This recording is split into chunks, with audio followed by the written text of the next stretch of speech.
आपण या निवडणुकीत मुंबईसह महाराष्ट्रात आपण कोणालाही कुठल्याच प्रकारचा कसलाच पाठिंबा दिलेला नाही।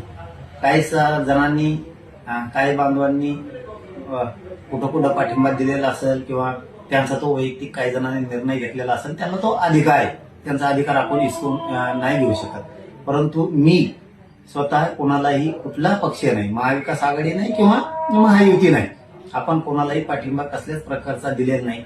कोणाचे काही पत्रक प्रसिद्ध झाले असतील पाठिंब्याचे किंवा अनेक काही मुंबईमध्ये काही प्रकार झाले असतील, परंतु माझा कोणालाही अक्षरशः खरं सांगतो कसं कुठलाही पाठिंबा नाही। पूर्वीचे कधीचे काळीचे तरी कुठले व्हिडिओ काढलेत आणि त्या माध्यमातून कुठंतरी ते व्हायरल केले जातात, अशी काहीतरी एक माहिती मिळाली। म्हणून एक माझी सगळ्यांना नम्रपणे विनंती की आमचा कोणालाही कसलाही पाठिंबा नाही। कोणाचं काही पत्रक कोणी काढलं असून पाठिंब्याचं, त्या पत्रकाबद्दल सुद्धा ते त्यांचा वैयक्तिक अधिकार आहे, तो त्यांचा वैयक्तिक निर्णय आहे।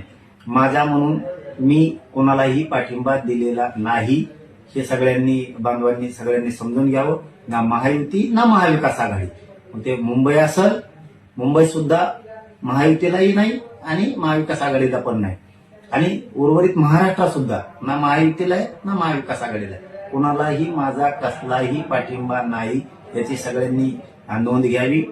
चळवळीत असणाऱ्या पोरांना मात्र सगळ्यांनी लक्ष ठेवलं पाहिजे, आणि मराठा समाजाला विरोध करणारे, मराठा समाजाच्या आरक्षणाला विरोध करणारे ते जर कुठं कुणी उभे असतील तर त्यांना मात्र मराठा समाजाने कधीही सहकार्य करू नये।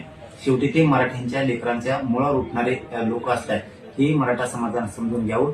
पुन्हा पुन्हा एकदा तेच सांगतो की पूर्वीच्या कधीच्या क्लिप बाहेर काढून ते आता व्हायरल करून पाठिंबा असं जर कोणी म्हणत असेल तर ते चुकीचं आहे।